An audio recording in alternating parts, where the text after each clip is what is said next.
그래서 이제 로드리고가 만난 동양, 도모기 마을 하나 더 있네요. 가옥은 거의가 지프로 지붕을 했는데 너무 불결해서 악취가 물씬 풍깁니다. 이거는 지금 예수의 본부로 보내는 서한의 내용입니다. 그러면서 이제 신자들과 로드리고가 처음 만났던 것을 이렇게 글로 써서 보내요. 이 농민들은 참으로 길고 긴 세월을 소나 말처럼 일하고 소나 말처럼 죽어갔겠지요. 저희 종교가 이 지방 농민들에게 물밀듯이 확대되어 간 것은 다름이 아닙니다. 오로지 인간으로 취급해주는 사람을 만났기 때문입니다. 사제들을 인자함에 동요되었던 것입니다. 그러니까 이제 일본 역사에 대해서 이들이 얼마나 공부를 하고 왔는지는 모르지만 어쨌든 일본은 그 막부가 자리를 잡으면서 굉장히 민간인들에 대한 통제도 심했고, 여튼 뭐 여러 가지 이제 뭐 세금 수탈도 심했고, 뭐 항상 혹사를 당했고 그랬기 때문에 이제 이 표현이 일본을 바라보는 유럽의 시선이 이게 옳은 것인지 어쩐 것인지는 모르겠지만 어쨌든 이 로드리고는 그렇게 느낀 거예요. 그래서 일본인들이 갑자기 가톨릭 신자가 몽땅 되었던 것은 바로 자기들이 인간으로 취급을 받았기 때문이다. 그러면서 사제들이 굉장히 인자했다라고 이제 얘기를 하죠. 그러면서 이제 자기가 숨어 있으면서 그 신자들을 자꾸 만나게 돼요. 그러면 이제 신자들이 와서 그 가톨릭에서는 고해성사라는 게 있다고 제가 아까 말씀드렸죠. 그럼 고해성사도 보고 또 그동안 못했던 세례도 받고 그다음에 뭐 좋은 말씀도 듣고 미사도 듣고 막 이러면서 저 멀리 이제 도모기 마을에서 먼 고토섬이라는 곳이 있어요. 그 섬의 신자들에게 어떻게 소식이 전해져 가지고 그 사람들도 한 번만 자기네 섬에 와달라. 그래서 이제 그 사람들한테 가가지고 그들이 원하는 미사, 그다음에 세례, 고해성사 이런 거 이제 다 해주고 와요.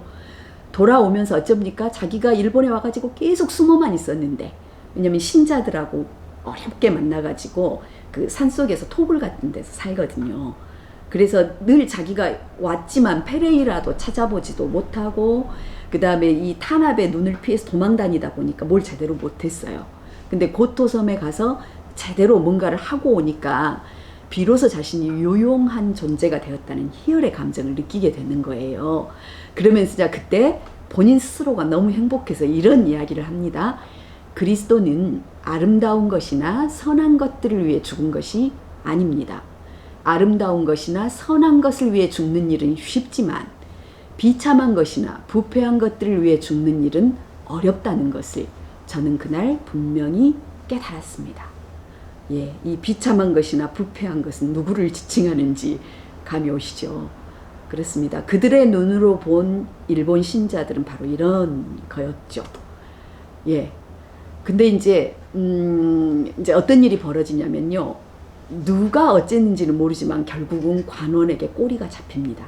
그래서 자기들은 마을 뒤쪽 산속에 숨어 있는데 이렇게 산에서 바라보면 마을이 다 보이거든요. 근데 그 마을에 일본의 관원들이 찾아와가지고 그 신자들을 잡아갑니다. 잡아가는 걸 보게 돼요. 그러면서 너무나 그 모습이 가슴이 철렁 내려앉고 저들이 가서 죽으면 어떡하나 걱정이 돼요. 그러니까 이제 로드리고가 자기 스스로 뭐라고 하냐면 가서 그냥 성화 밟아라. 당신들이 살았으면 좋겠다. 그 마음에 밟아도 줬소. 밟아도 줬소. 그렇게 외친 뒤 저는 내가 사제로서는 말해서는 안 되는 것을 말했다는 사실을 깨달았습니다. 사실은 사제라면 그렇게 말하면 안 되겠죠. 가서 어째라? 과감하게 순교를 해라 라고 말을 해야 되는데, 그런데 옆에 기치지로는 아직도 눈물을 머금고 있었습니다. 이제 이 기치지로라는 인물은 제가 처음에 소개를 안 해드렸는데요. 여기서는 상당히 중요한 인물로 나옵니다. 기치지로가. 근데 이 기치지로는 원래 카톨릭 세례를 받은 신자였어요. 신자였는데 자기 가족이 전부 다 순교를 당했죠. 그래서 가족들이 죽는 걸 보고 너무 무서워서 도망을 쳐요. 살고 싶은 마음에. 그래가지고 도망을 쳐서 마카오로 어찌어찌 도망을 간 거예요. 근데 마카오에서 살다 보니까 고향인 일본으로 너무너무 돌아가고 싶어. 근데 그러던 때에 일본으로 들어가려고 하는 선교사를 만난 거예요. 로드리고하고 가르페라는. 그래서 이들을 이제 자기가 일본으로 이렇게 그 안내하는 역할을 맡는 친구예요. 이 기치지로는.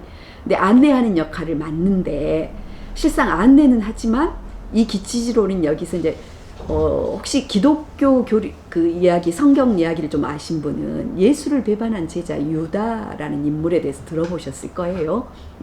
이 기치지로가 바로 그 유다를 대신하는 인물처럼 여기서는 많이 묘사가 됩니다.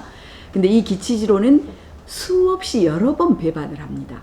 그러니까 가톨릭 교도들이 잡힐 것 같으면 자기는 교도가 아니라고 도망을 치고, 만약에 경우 교도여서 잡히면 아까 얘기했던 후미에 바로 성화를 받고 가면서 자기는 살아납니다. 근데 이제 이 친구가 항상 말하는 자기 논리가 있어요. 로드리고에게 뭐라고 말하냐면요.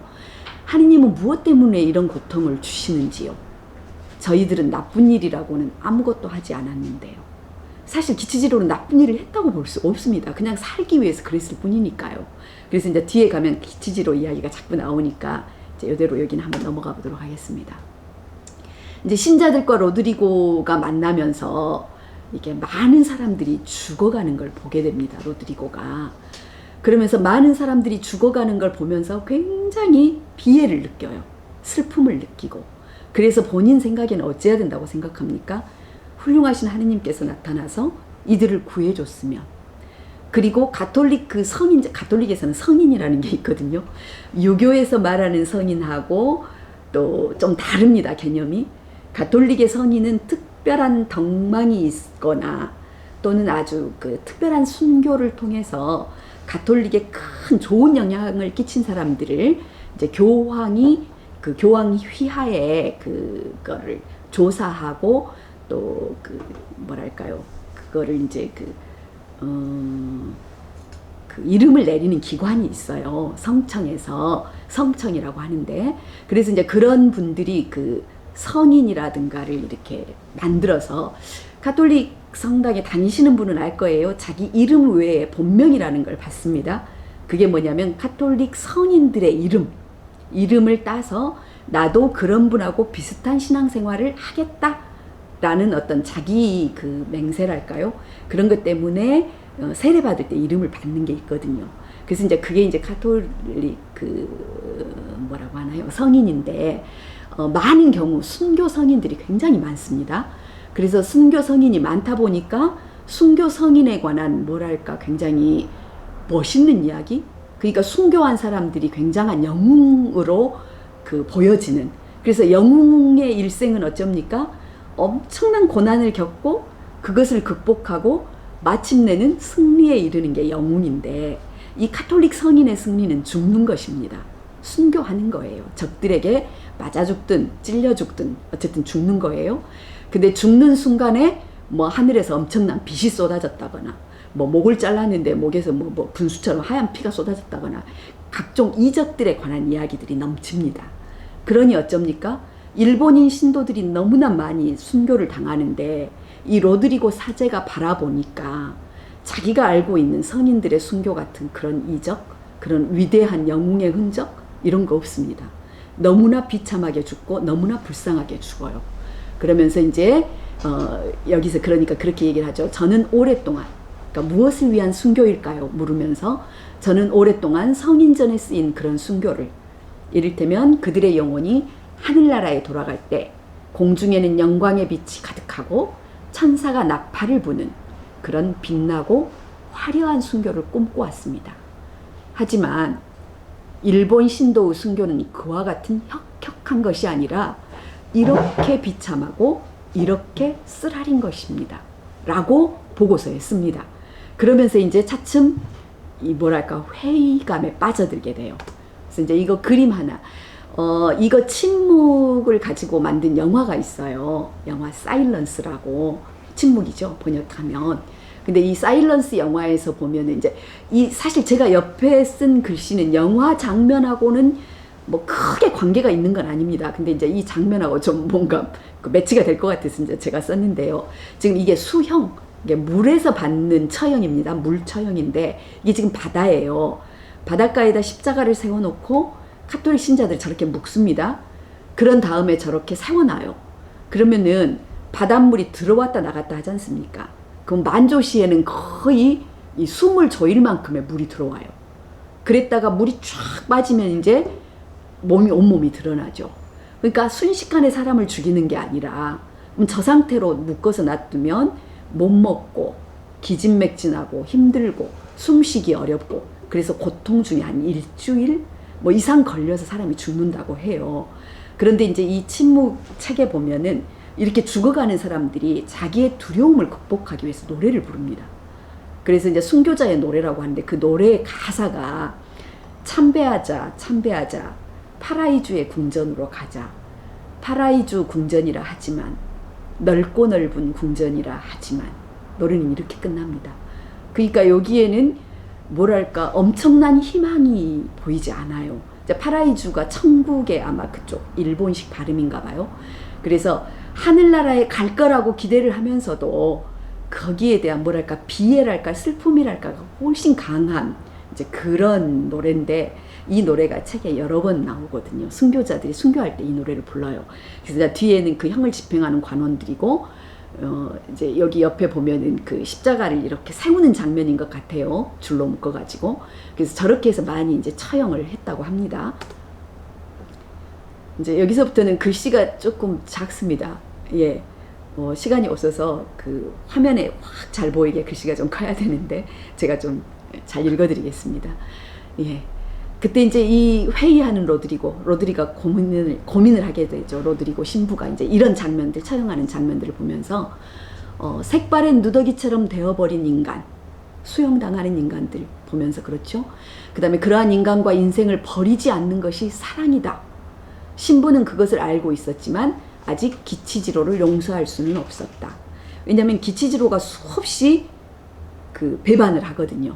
그래서 어떤 경우에는 마을 사람들이 갑자기 잡혀가고 여러 가지 상황이 벌어져요. 나중에는 로드리고조차도 이제 잡혀가게 되는데 그런 모든 일들의 배후에 로드리고의 어떤 그 뭐랄까 가서 이제 밀고 이런 게 있었을 거라는 것을 그 로드리고 신부가 생각을 하거든요.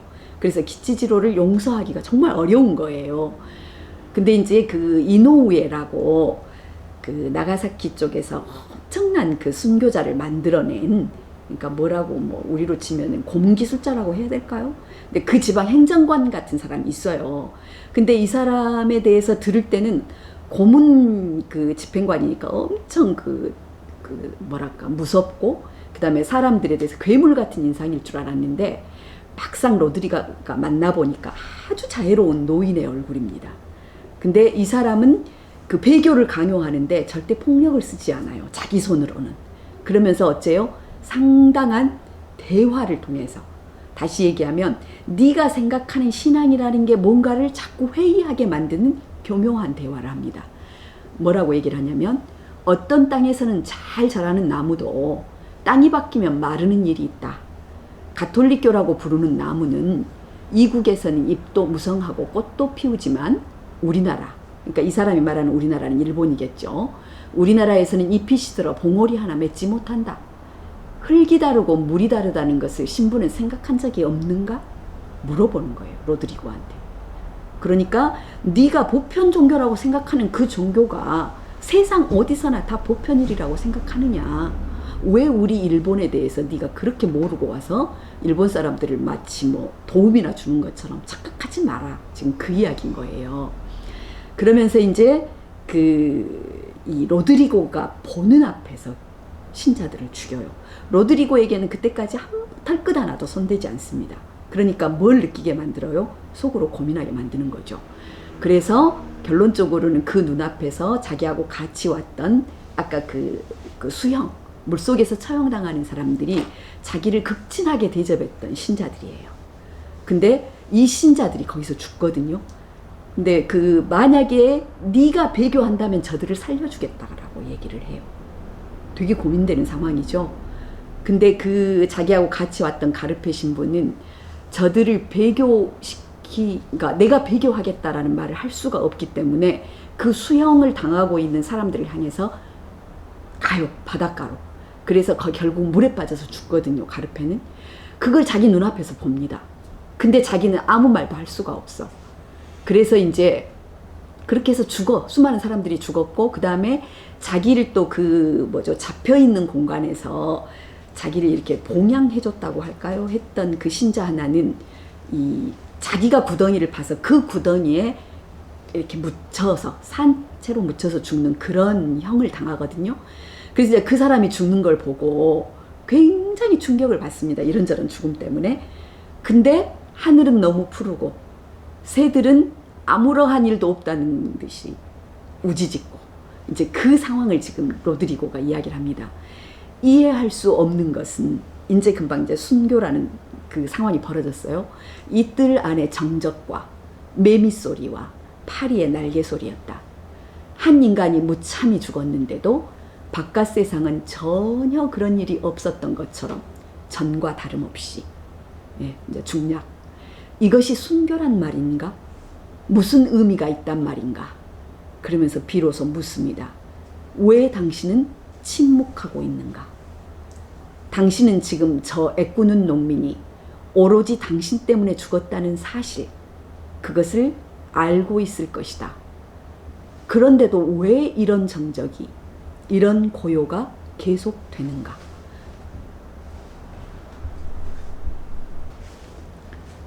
그러면서 이제 또 묻죠. 그 전에 그 이노우에가 이런 걸 물어보거든요.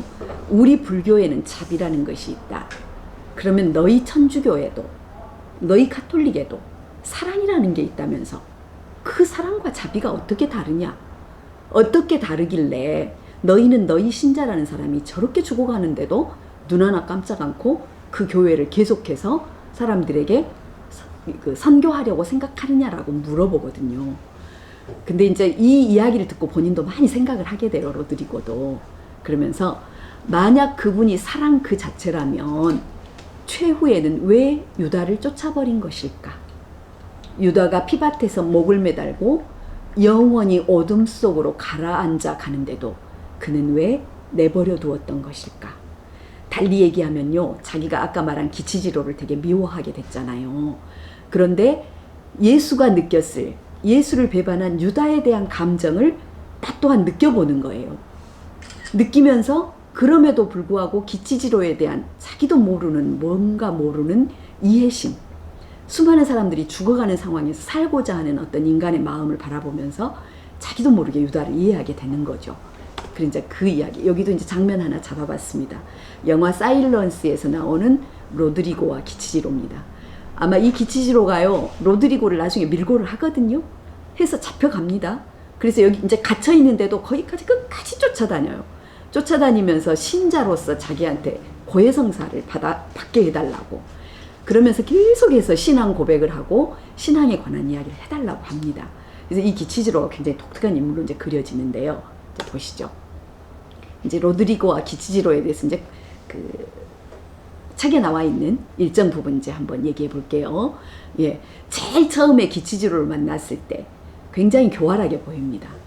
그 마카오에서 만났을 때요. 그래서 저 인간을 믿고 우리가 지금 일본으로 들어가도 될까? 저것이 들어가자마자 우리를 고발하진 않을까? 이제 막 고민하는데, 이때 그 기치지로에 대한 로드리고의 생각입니다. 조금이나마 쓸모있기는커녕 방해만 되어온 그가 저희와 똑같은 신앙을 가진 인간이라니 있을 수 있는 일입니까? 신앙을 결코 한 인간을 이와 같은 겁쟁이와 비겁한 자로 만들지 않습니다. 신앙은이네요. 제가 잘못 썼네요. 신앙은 결코 한 인간을 이와 같은 겁쟁이와 비겁한 자로 만들지 않습니다. 그런데 이제 이 기치지로는요, 자기가 계속해서 배교를 하면서 뭐라고 얘기하냐면, 신부님 용서해 주세요. 용서도 자주 빕니다. 배교할 때마다 빕니다. 기치지로는 땅에 무릎을 꿇은 채 울먹이며 외쳤습니다. 나는 약해요. 나는 모키치나 이치소우처럼 강한 자는 될 수 없어요. 이 모키치와 이치소우가 아까 보았던 그 바닷가에서 십자가형의 물에서 죽은 그 친구들이에요. 그러면서 자기는 그런 사람처럼 될 수 없다고, 약하다고 얘기를 합니다. 그러면서 이제 이 뒤에가 뭐냐면요, 이 로드리고를 밀고 해가지고 로드리고가 잡혀가요. 잡혀가는데 뒤에 기치지로가 무릎 꿇고 앉아 있는데, 그 기치지로 앞에 일본 관원이 은전을 던져줍니다. 그러니까 성경에 어떻게 보면은 거의 비슷한 설정이죠. 예. 몇 잎의 작은 은전을 아직도 무릎을 꿇고 있는 기치지로 코앞에 경멸하듯이 내던졌습니다. 그러니까 관원들이 그랬다는 얘기입니다. 저는 메마른 길을 가끔씩 비틀거리면서 걸었습니다. 뒤를 한번 돌아보니 저를 배신한 기치지로의 조그만 얼굴이 멀리 보였습니다. 도마뱀처럼 겁에 질린 눈을 한 그의 얼굴이. 예, 그러면서 이제 기치지로에 대한 뭐랄까 미움도 아니고 연민도 아닌 그런 묘한 감정을 느끼죠. 그러면서 이제 기치지로가 한 말을 생각하게 됩니다. 이제 기치지로가 이렇게 얘기를 했거든요. 성화를 밟은 자에게도 밟은 자로서의 할 말이 있어요. 성화를 제가 즐거워서 밟았다고 생각하십니까? 밟은 이 발은 아픕니다. 아파요. 나를 약한 자로 태어나게 하신 하느님이 강한 자 흉내를 내라고 하십니다. 그건 무리라고 생각하지 않습니까? 그건 억지이고 말고요. 이건 어쩌면 그 순교했던 우리가 알고 있는 수많은 순교자가 있는 만큼 그보다 몇십 배의 배교자가 분명히 있었을 것입니다. 한국에서도 마찬가지, 조선에서도 그랬고요. 그러면서 또 기치지로가 이런 말도 하죠. 저는 배교자죠. 그렇고 말고요. 그렇지만 10년 전에 태어났다면 선량한 가톨릭 신도로서 천국에 갔을지도 모릅니다. 이렇게 배교자로서 신도들에게 멸시받지 않아도 되었겠지요. 그러나 박해받을 때 태어났기 때문에 원망스럽습니다. 저는 원망스럽습니다. 그러니까 얼마든지 좋은 환경에서 당신들처럼 박해받지 않는 환경에서 신앙생활 한다면 난들 그렇게 되고 싶었겠니? 라고 이제 지금 물어보는 거죠. 예, 그래서 이제 결국은 로드리고가 이런 여러 가지 상황에서 이제 고민에 빠져 있을 때 그 로드리고가 그 에스파냐의 사제거든요. 그래서 이제 이 로드리고의 통역이 있어요. 근데 통역이 또 굉장히 그 일본적인 어떤 방식에 관한 이야기를 굉장히 많이 해주거든요. 근데 여기서 이제 이런 말을 해요. 통역이 우리가 배교시키고 싶은 건 저런 보잘것없는 사람들이 아니요. 우리나라에는 아직도 몰래 가톨릭교를 섬기는 농민들이 많소. 그들의 마음을 되돌리기 위해서라도 신부들이 먼저 배교하지 않으면 안 돼요. 그러니까 그들은 일본은 가톨릭을 완전히 뿌리까지 도려낼 마음이었어요. 그래서 신자들이 그냥 성화를 밟는 것만으로는 양이 안 차요. 그러니까 결론적으로 얘기하면 배교하겠다고 얘기하고 성화를 밟았다고 해서 일본인 신자를 살려준 게 아니야. 어떻게 하냐? 신부 앞에 데리고 와서 아까 얘기한 그 구멍 매달기 고문을 시켜요. 그래서 그 고문을 바라보면서 신부 네가 배교하면 저들을 살려줄 겁니다. 그러니까 신부는 이를테면 성화를 안 밟을 수 있어요. 순교 당할 수 있어요. 근데 눈앞에서 이미 배교하겠다고 말한 사람을 죽이는 상황을 보면서 끝까지 버텨내기가 쉽지 않은 거죠. 그러면서 이 통역이 뭐라고 얘기하냐면 신부 당신 때문에 말이요. 당신이 이 나라에 당신 멋대로 자기 꿈을 억지로 실현시키려 해서 그 꿈 때문에 얼마나 많은 농민들이 괴로움에 빠졌는지 생각해 봤소? 가톨릭에 대한 일본 관원들의 인식입니다. 너희들 때문이 아닙니다. 그러면서 이제 이 잡혀가거든요. 로드리고가 잡혀가는 길에서 사람들이 그 마을 사람들이 다 나와서 구경을 해요. 가톨릭 신자도 있고 아닌 사람도 있겠죠. 근데 그 통역이 이렇게 말하죠. 어느 쪽을 보아도 당신을 조소하는 소리뿐이요. 당신은 그들을 위해 이 나라에 건너왔다고 하겠지만 누구 한 사람 당신을 필요로 하지 않소. 무익한 인간이란 바로 당신 같은 사람이요. 그러면서 이제 이미 페레이라 신부는 와서 배교를 했어요. 어쩔 수 없었다고. 왜? 자기 눈앞에서 신자들이 죽어가는 걸 참아볼 수 없어서. 그래서 이제 배교를 하고 이름도 일본 이름을 받습니다. 사와노 추우안이라고. 그러면서 이제 이 사와노 추우안에 대한 페레이라 신부에 대한 이야기를 해줘요. 사와노 씨는 천문학과 의학서적을 번원하고 환자를 돌보는 등 인간을 위한 일에 최선을 다하고 있어. 쓸데없는 고집으로 허송세월하면서 억사에서 일생을 마치느냐 아니면 표면적으로 배교해서 인간을 위해 봉사하느냐 둘 중 하나요. 다시 얘기하면요. 배교를 깊이 하란 말도 하지 않아요. 그냥 네가 배교한다 말만 해라. 그리고 인간을 위해 봉사해라. 이렇게 얘기를 하는 거죠. 그러면서 인자, 어질고 자비로운 사람의 길이라는 것은 필시 나를 버리는 것. 나. 쓸데없이 종파에 사로잡힌 것을 말한다는 거예요. 나라는 것, 나라는 어떤 개체에 대한 고집은 쓸데없이 종파에 사로잡힌 거라고 하면서 인간을 위해 뜻을 다하려면 부처님의 진리나 가톨릭교 교리나 구애되지 않아야 할 것이요 라고 얘기를 합니다. 그래서 로드리고는 이제 이런 식의 회유를 당하죠. 이것도 영화의 한 장면입니다. 예. 여기서 이제 드디어 페레이라 신부와 로드리고가 만납니다. 그러나 이들이 이제 영화에서는 이렇게 만나기는 하지만 그 소설에서 보면 단 둘이 만난 적은 없어요. 항상 어쩝니까? 감시자들이 따르죠. 그러면서 이제 여기서 그 페레이라가 얘기합니다. 나는 필요한 존재라네. 이 나라 사람들도 지식을 갖추고 있지만 천문학이나 의학에서는 나와 같은 서양인이 아직은 필요하기 때문이야. 난 그들을 도울 수 있어 보람을 느낀다네. 아까 신자들에게 뭔가를 해주고 자기가 유용한 느낌이 들었다고 했어요, 로드리고가. 근데 이제 더 이상 가톨릭 신앙을 원하지 않는 일본에서 유용한 느낌을 가질 수 없어요. 신부로 있으려고 고집하는 한. 그런데 페레이라가 방법을 제시하는 거죠. 뭐 차라리 신앙을 버린다고 얘기하고 그들을 위해서 천문학이나 의학 같은 우리가 갖고 있는 지식을 주자. 그래서 이제 묻죠. 행복하시냐고. 이제 이거는 사실은 영화 장면과 별개입니다. 이 대화는 제가 책에 나온 거 편집해 봤습니다. 근데 이제 로드리고가 끝까지 배교하지 않으려고 하는데 밤새 사람들이 고문을 받고 고통받는 소리를 듣습니다. 그리고 고민에 빠집니다. 그때 이제 이 페레이라 사와노 추완이라는 이름으로 일본에 사는 사람이 말하죠. 자네는 그들보다 자기 자신이 더 소중하겠지. 적어도 자기 자신의 구원이 중요한 것일 테지. 자네가 배교하겠다고 말하면 저들은 구덩이에서 나올 수 있어. 고통에서 구원받는 거지. 그런데 자네는 배교하려 하지 않아. 자네는 그들을 위해 교회를 배반하는 일이 두렵기 때문이야. 나처럼 교회의 오점이 되는 일이 두렵기 때문이지. 그러니까 네가 배교하지 않는 것은 진실한 신앙이어서가 아니라 교회의 오점이 되고 싶지 않아서. 그래서 결국은 저들을 네가 죽게 만든다는 얘기죠. 그러면서 결정적으로 이 이야기를 합니다. 그리스도는 배교했을 것이네. 사랑 때문에. 자신의 모든 것을 희생해서라도. 자, 지금까지 누구도 하지 않은 가장 괴로운 사랑의 행위를 하는 거야. 교회의 성직자들은 자네를 재판하겠지. 나를 재판한 것처럼. 자네도 그들에게 추방되겠지. 그러나 교회보다도 선교보다도 더 크고 위대한 것이 있어. 그게 뭘까요? 이제 그건 우리가 생각할 일이겠죠. 예. 그러면서 어쩝니까? 이제 로드리고가 자기 스스로 예수가 자기 옆에 있다면 이런 말을 할 것 같은 그 말을 듣습니다. 밟아도 좋다. 너의 발의 아픔을 내가 제일 잘 알고 있다. 밟아도 좋다. 나는 너희에게 밟히기 위해 이 세상에 태어났고 너희의 아픔을 나누기 위해 십자가를 짊어진 것이다.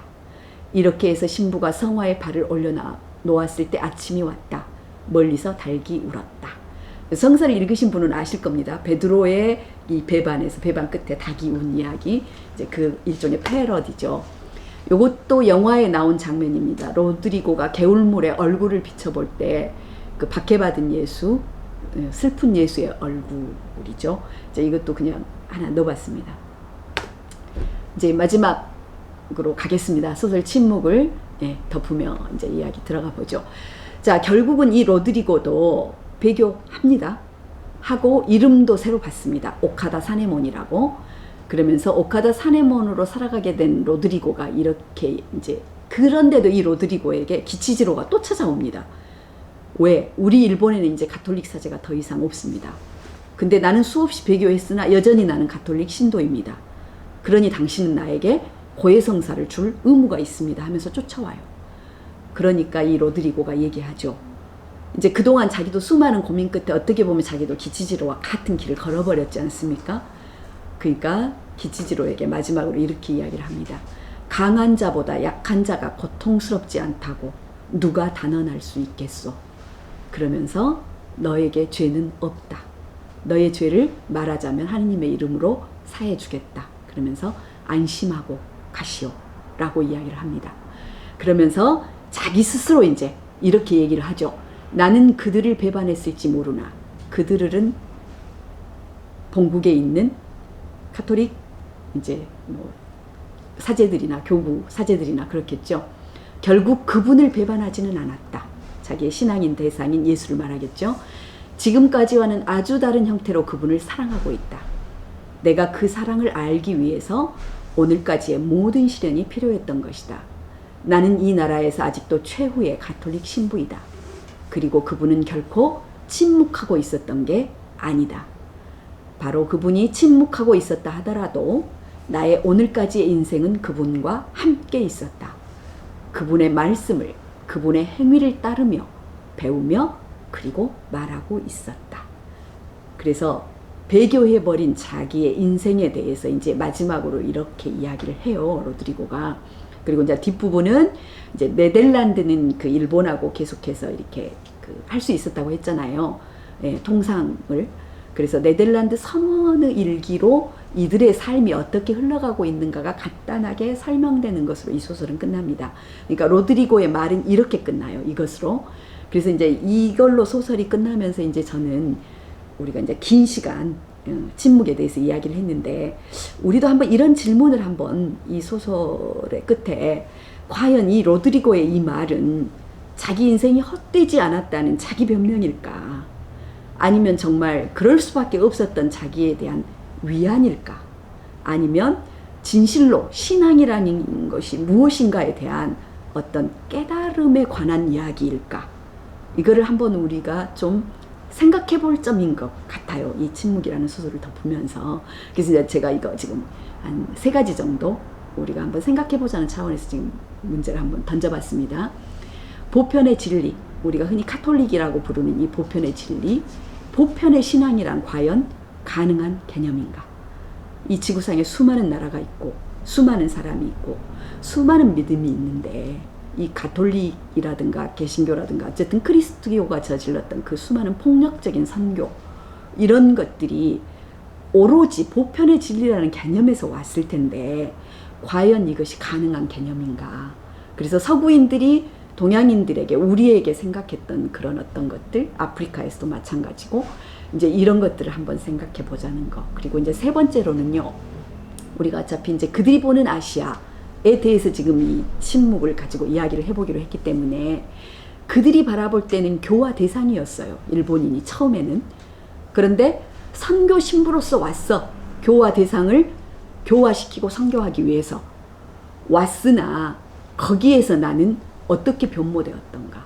바로 이런 교화 대상으로서의 그들과 선교 신부인 나로서의 관계하고 그것과 대비되는 또 하나의 관계. 이게 뭐냐면 정통 신앙인. 여전히 고국에서 가톨릭 교도로서 정말 순수한 신앙을 유지하고 있다고 생각하면서 자기는 결코 배교하지 않았다는 자부심으로 살아가는 이런 전통 신앙인인 그들. 이제는 일본에서 사는 오카다 사네몬인 나에게는 이제는 그들이 그들인 거예요. 나는 이미 일본인이 돼버렸잖아요. 그래서 배교자이자 일본인이 되어버린 나.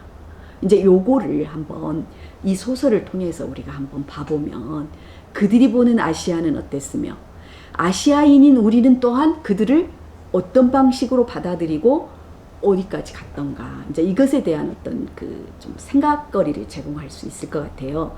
그래서 이제 좀 그 여러 가지 그 뭐죠 소설 내용도 좀 가져오고 영화 장면도 가져오고 하면서 긴 시간이 조금이라도 덜 지루해 보려고 노력을 했습니다만 많이 지루하셨을 것 같아요.